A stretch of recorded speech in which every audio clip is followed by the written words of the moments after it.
Cinema pre release ఈవెంట్కి వెళ్తున్నాం, ఏదో లాస్ట్ ఈవెంట్లో ఏదో మాట్లాడాం, అయిపోయింది. ఈవెంట్లో ఏం మాట్లాడదామంటే నా దగ్గర మాట్లాడడానికి ఏం లేదండి. టు బీ వెరీ హానెస్ట్, ఈ సినిమా నేను ఈ క్యారెక్టర్ సిద్ధు క్యారెక్టర్ ఏంటంటే ఎవరికి సారీ థ్యాంక్స్ చెప్పదండి. వాడు ఏం చేసినా ఒక గ్రాటిట్యూడ్ ఉంటుంది. నేను తిప్పి కొడితే ఇందాక మా డైరెక్టర్స్ గోపీలందరూ మాట్లాడుతూ నా ఏదో చూస్తుంటే 5 సంవత్సరాలు ఎలా అయిపోయిందో అయిపోయింది. నేను ఇండస్ట్రీకి వచ్చి 5 years అయిపోయింది. 10 సినిమాలు చేశాను. ఎంతో ప్రేమ పొందాను మీ దగ్గర నుంచి. I'm so happy. సినిమా నా ప్రీవియస్ సినిమా అయిపోయిన తర్వాత మీరు చూపించిన ప్రేమ కానీ, నన్ను ఓన్ చేసుకున్న విధానం కానీ థ్యాంక్ యూ.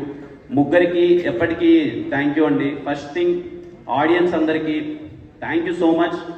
ఈరోజు మీ వల్లనే నేను ఎక్కడున్నాను. మీరు నా పైన ఇచ్చింది ఎప్పుడు నేను గుర్తుపెట్టుకుంటాను. I'm so blessed. తప్పకుండా ఎప్పుడు చెప్పే మాటే, మీరు నా పైన చూపించే ప్రేమని రోజు రోజుకి కష్టపడి ఇంకా ఎక్కువ పని చేస్తున్నాం. And second thing media, thank you sir. Media వాళ్ళందరికీ చాలా అంటే చాలా సపోర్ట్ చేశారు. అరే కిరణ్ కష్టపడుతున్నాడు, మంచిగా సపోర్ట్ చేయాలని. Any platform, let it be main media కావచ్చు, సోషల్ మీడియా కావచ్చు, ఎవ్రీవేర్ మీడియాలో నాకు సపోర్ట్ చేసిన ప్రతి ఒక్కరికి, లెట్ ఇట్ బి ఒక చిన్న స్మాల్ మీమరైనా కానీ ప్రతి ఒక్కరికి థ్యాంక్ యూ సో మచ్ నాకు సపోర్ట్ చేసినందుకు. అండ్ వీళ్ళని నా తమ్ముళ్ళు అనాలో, నా ఫ్యాన్స్ అనాలో ఎందుకు అన్నాను అంటే, థర్డ్ థింగ్, నేను రాజావర్ రాణి గారు నేను ఇంకా సినిమా తీయలేదు, నేను అసలు హీరోనే అవ్వలేదు.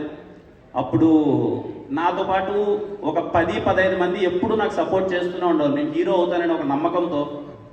ఆ రోజు నుంచి ఈ రోజు వరకు వాళ్ళు నాతోనే ఉన్నారు. ఆ 10 మంది కాస్త 100 మంది అయ్యారు, 100 మంది 1000 అయ్యారు, 1,00,000 అయ్యారు. ఇప్పుడు ఎంతమంది అయ్యారో నాకు తెలియదు. I'm so glad. మీ ప్రేమ, మీ అభిమానం ఏ రోజు కిరణ్ అన్న అని మీరు నాకు చూపిస్తుంటే I'll be so happy. And I'm so, అంటే మీ గురించి ఎప్పుడన్నా తలుచుకుంటే నాకు ఎమోషనల్ అవుతాను. అందుకే ఎప్పుడు మీరు నా పైన చూపించే ప్రేమ మీరు గుర్తుపెట్టుకోండి. రోజు రోజుకి మీరు కాలు ఎత్తుకొని మీ కిరణ్ అన్న ఫ్యాన్ రా చెప్పుకునే అంత పై స్థాయికి నేనైతే మిమ్మల్ని గర్వపడేలానే చేస్తాను. ప్రతి ఒక్కరూ మీరు ప్రౌడ్గా రాబోయే రోజుల్లో నేను చేసే ప్రతి ఒక్క సినిమా, నేను పడే ప్రతి ఒక్క కష్టం ఖచ్చితంగా మీకోసమే. మిమ్మల్ని ప్రౌడ్గా ఫీల్ అవ్వాలి మీరు. అరే మా కిరణ్ మాకు చాలా బాగా చేశాడు అని చెప్పి ప్రతి ఒక్కరికి, నాకు నా ఫస్ట్ సినిమా నుంచి ఇప్పటిదాకా సపోర్ట్ చేసిన ప్రతి ఒక్క ఫ్యాన్కి thank you so much. I'm so blessed. మీలాంటి వాళ్ళని నేను సంపాదించుకోవడం చాలా ఆనందంగా ఉంది. Thank you so much.